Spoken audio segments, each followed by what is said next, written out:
Assalamualaikum warahmatullahi wabarakatuh. Selamat pagi semua. Semangat pagi. Pada pagi hari ini kita akan mencoba membahas tentang tema 9, subtema yang kedua khusus untuk kelas 4.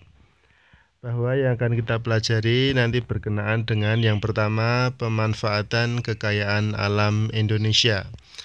Ada dua gambar di sini, yaitu gambar sungai dan gambar pohon, ya kan? Ya, siapa yang di rumahnya ada sungai, dekat dengan sungai, dan di rumahnya ada pohon, maka pasti bisa belajar pada pagi hari ini. Yang pertama kita belajar tentang manfaat sungai. Silahkan disiapkan buku catatannya dan silahkan dicatat materi-materi yang penting. Manfaat sungai ada 5. Yang pertama adalah untuk kebutuhan sehari-hari. Yang kedua sumber irigasi atau pengairan.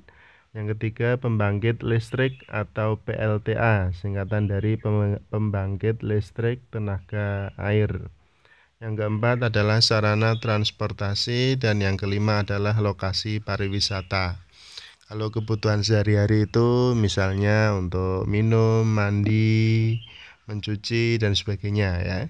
Irigasi itu pengairan, nanti mengairi sawah. Itu biasanya sawah dibuat miring atau sengkedan agar mempermudah dalam pengairan. Kemudian berikutnya adalah manfaat pohon.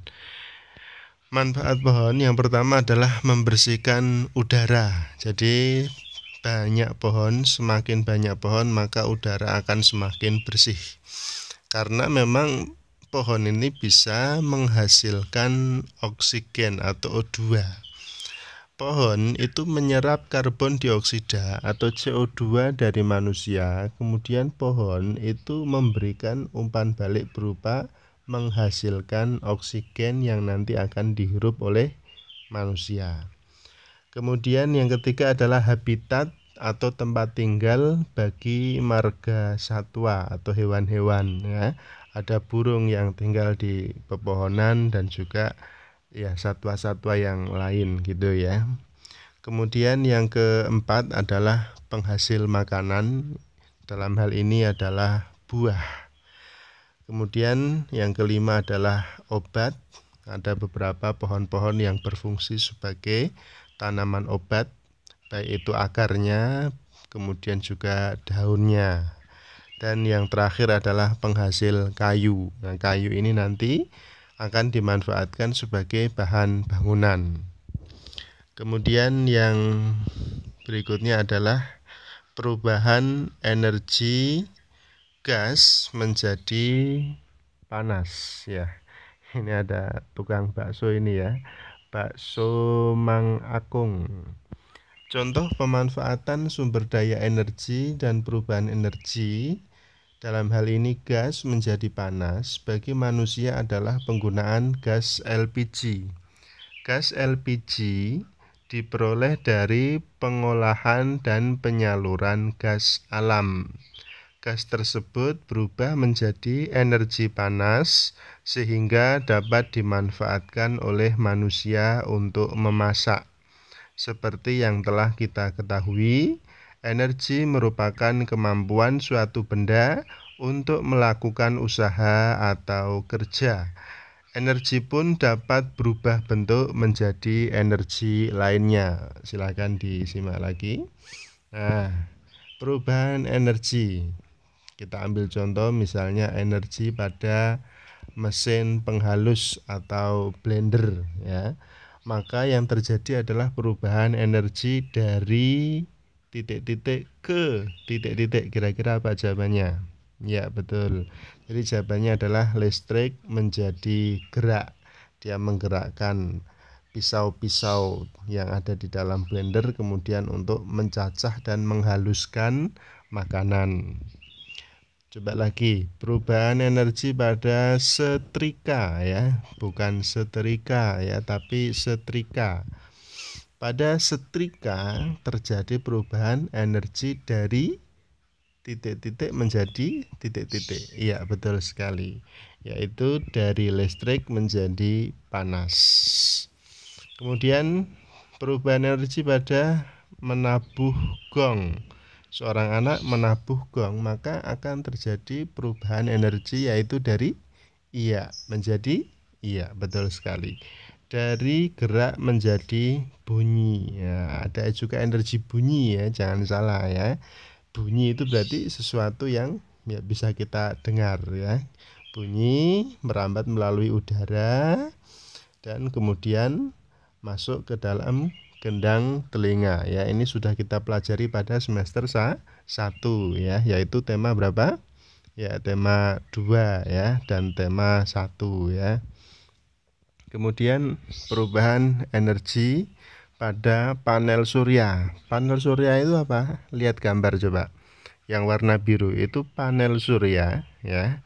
Dia berarti menyerap panas dari matahari dan diubah melalui alat namanya controller, kemudian disalurkan ke inverter, kemudian merubah energi panas menjadi energi listrik, menghidupkan TV, menghidupkan lampu, mesin cuci, dan kulkas itu ya. Jadi enak sekali ini ya. Jadi hanya memanfaatkan panas matahari ketika siang, kemudian ketika malam tidak perlu lagi untuk membayar listrik gitu ya, karena sudah punya listrik sendiri yang berasal dari panas matahari. Tapi memang harus punya alat yang namanya panel surya gitu ya. Oke. Materi berikutnya adalah tentang sumber daya alam di Indonesia. Sumber daya alam itu ada yang bisa diperbaharui dan tidak bisa diperbaharui. Kalau ini yang bisa diperbaharui. Ini ada legenda ya. Legenda itu maksudnya adalah petunjuk untuk kita membaca peta. Ada pohon kelapa, pohon sawit, pohon cengkeh, ikan tuna, jagung, rumput laut, dan kopi. Nah, untuk mencari daerah-daerah mana yang menghasilkan bahan-bahan tersebut bisa dilihat. Nah, misal di Pulau Sumatera ini ada kelapa, kemudian ada ikan ya, ada kopi, ada seterusnya. Pulau Kalimantan, Pulau Jawa, Sulawesi, Maluku, Irian Jaya ya. Kemudian Nusa Tenggara Timur, Nusa Tenggara Barat, Bali, dan Madura. Ini adalah contoh dari persebaran sumber daya alam di negara kita, yaitu negara Indonesia Raya ya. Kemudian yang kedua adalah masih tentang sumber daya alam di Indonesia juga, tetapi tampaknya ini adalah sumber daya alam yang tidak bisa diperbaharui. Nah, ini legendanya. Untuk garis hijau 4 ini aluminium. Seterusnya ke bawah ada asbes, aspal, batu bara, bauksit, belerang, biji besi, emas dan perak, fosfat, garam, gas alam, gips, grafit, granit, intan, kapur, mangan, marmer, mika, minyak bumi, nikel, pasir kuarsa, perunggu, semen, tembaga, dan timah.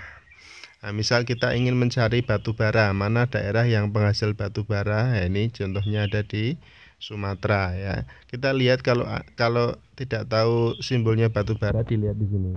Batu bara itu simbolnya seperti ini ya, seperti ada tempat kemudian ada segitiga di atasnya yang berisi batu bara ya. Ini ada di Pulau Sumatera. Nah, ini ya. Kelihatan ya. Dari Pulau Sumatera ada satu penambangan batu bara, yaitu di Bukit Asam ya.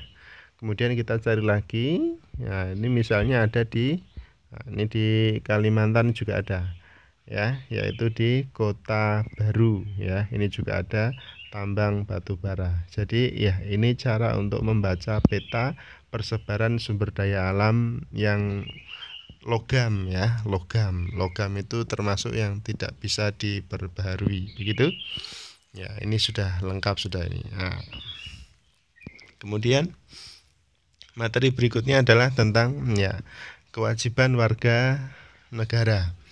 Kewajiban warga negara yang pertama adalah menjunjung hukum dan pemerintahan Indonesia. Jadi negara Indonesia adalah negara hukum yang mengatur semua warga negaranya dengan hukum gitu ya. Oleh karena itu kita harus taat hukum dan pemerintah di Indonesia. Kemudian menjaga kelestarian lingkungan sekitar. Jangan sampai dikotori, membayar pajak ya, dan mengikuti pendidikan dasar 12 tahun yaitu SD, SMP, dan SMA. Oleh karena itu, kamu yang males belajar jangan lupa bahwa kita wajib untuk belajar dalam rangka taat kepada kewajiban warga negara. Nah, setelah kita membahas pajak, kita akan membahas hak warga negara. Apa saja warga negara? Yang pertama adalah menikmati persamaan kedudukan dan kepastian di muka hukum dan pemerintahan. Kemudian menikmati hidup yang layak, mengeluarkan pendapat, ya ini ada gambarnya. Kemudian beragama dan beribadah, membela negara, mendapat pendidikan yang layak, mengembangkan kebudayaan, dan menikmati kekayaan alam. Tapi khusus untuk hak mengeluarkan pendapat ini hati-hati, karena pendapat itu kadang disalahgunakan, yaitu dengan mengkritik orang atau bahkan menghina orang. Misalnya ada orang ya misal hidungnya pesek, terus kita kok hidung kamu pesek sih, lah itu kan juga berpendapat, tetapi itu lebih kepada menghina ya. Oleh karena itu tidak diperkenankan seperti itu. Ya, berikutnya materinya tentang paragraf deduktif. Masih ingat ya, paragraf deduktif itu adalah paragraf yang memiliki inti, yang intinya ada di kalimat pertama ya. Misalnya minyak bumi harus diolah terlebih dahulu agar bisa dimanfaatkan. Proses pengolahan minyak bumi dilakukan secara bertahap dan bertingkat. Hasil dari pengolahan minyak bumi menjadi bahan bakar minyak residu seperti bensin, solar, bensol, oli, dan minyak tanah. Beberapa bahan bakar ini digunakan sebagai bahan bakar kendaraan bermotor. Nah, mengapa kalimat pertama ini menjadi kalimat inti? Kata kuncinya adalah pada kata umum ya. Kata umum menjadi kata inti, kemudian menjadi kalimat inti. Ya, kata umumnya adalah apa? Minyak bumi. Minyak bumi ini adalah kata umum, ya kan? Kemudian kalimat kedua terdapat ya prosesnya, proses pembuatan minyak bumi yang dilakukan secara bertahap dan bertingkat. Nah, kemudian ada lagi bensin, ada kata solar, ada kata bensol, oli, minyak tanah. Minyak bumi dibandingkan dengan bensin, maka minyak bumi adalah kata umum dan bensin adalah kata khusus ya. Kemudian beberapa bahan bakar ini digunakan sebagai bahan bakar kendaraan bermotor. Itu adalah kegunaannya. Oleh karena itu, jadi kalimat kedua, ketiga, dan keempat merupakan hasil dari kekhususan atau penjabaran dari kalimat pertama. Oleh karena itu, kalimat pertama merupakan kalimat inti. Karena kalimat inti ada di kalimat pertama, maka disebut paragraf deduktif. Begitu cara berpikirnya. Kemudian ada paragraf induktif. Paragraf induktif artinya paragraf yang memiliki inti yang ada di kalimat terakhir. Ini kebalikan dari paragraf deduktif. Contohnya, terbentuknya minyak bumi berlangsung selama jutaan tahun ketika tanaman dan hewan terkubur di lapisan kerak bumi. Semua sisa tanaman dan hewan tergerak ke kerak bumi oleh karena pergerakan lempeng bumi. Semua sisa tanaman dan hewan tersebut kemudian menjadi fosil dan bereaksi dengan gas alam. Reaksi dengan gas alam akan mengubah fosil menjadi cairan hitam yang disebut minyak bumi. Minyak bumi inilah yang memiliki banyak peran dalam kehidupan manusia. Nah, sudah. Karena kalimat umumnya ada di kalimat terakhir, maka paragraf ini disebut paragraf induktif ya. Karena disebut paragraf induktif ya pasti kalimat intinya ada di kalimat terakhir, begitu. Disebut kalimat inti kenapa? Karena minyak bumi inilah yang memiliki banyak peran, ya kan? Nah, perannya apa saja? Nah, perannya banyak sekali. Kalimat pertama, misalnya dia berbicara tentang kelangsungan bentuk minyak bumi, yaitu selama berjuta-juta tahun, ya kan. Kemudian kalimat kedua, dia proses, ya, melanjutkan proses. Kemudian kalimat ketiga yaitu melanjutkan proses lagi, ya, dan kemudian reaksinya apa, kemudian hasilnya apa. Nah, inilah yang kemudian menjadi penjabaran dari kalimat yang terakhir, ya. Terbalik ya, kalau tadi yang pertama paragraf deduktif itu penjabarannya ada di kalimat kedua sampai terakhir, ini ternyata penjabarannya dari kalimat pertama sampai satu kalimat sebelum kalimat terakhir, sehingga kalimat terakhirnya digunakan untuk menutup. Nah, oleh karena itu ini disebut kalimat utama, ya kan? Dan karena kalimat utama ada di kalimat akhir, maka disebut paragraf induktif. Oke, materi terakhir tinggal dicatat saja. Ini sudah saya rangkum dari buku mengenai hasil sumber daya alam dan manfaatnya. Yang pertama, hasil pertanian, ada padi, manfaatnya sebagai makanan pokok, jagung sebagai makanan pokok dan makanan ternak, kacang kedelai sebagai bahan baku tahu dan tempe, bahan baku kecap dan bahan baku susu. Kemudian hasil perkebunan, yaitu kelapa sawit sebagai bahan baku minyak goreng dan margarin, karet sebagai bahan pembuat ban, tebu sebagai bahan baku gula pasir, dan kina sebagai obat malaria. Berikutnya ada hasil peternakan, daging sapi, kambing, daging ayam, telur ayam, ya. Daging ayam dan telur ayam ini semua sebagai sumber protein hewani. Apa itu protein hewani? Protein hewani artinya berasal dari hewan, ya, maka disebut hewani. Kemudian ulat sutra, yaitu sebagai bahan baku kain sutra, dan lebah madu, ya. Dan hasil laut dan perikanan, ikan sebagai sumber protein hewani, rumput laut sebagai obat, bahan makanan dan kosmetik, terumbu karang sebagai wahana tempat rekreasi bawah laut, mutiara sebagai perhiasan.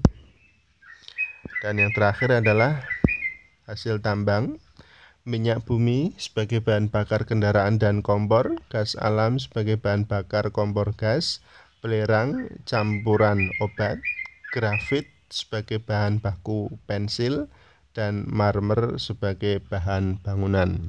Demikian materi yang ada di tema 9 subtema yang kedua. Semoga bermanfaat. Terima kasih. Jangan lupa subscribe, komen, like, dan share untuk bantu mengembangkan channel ini. Terima kasih. Assalamualaikum warahmatullahi wabarakatuh.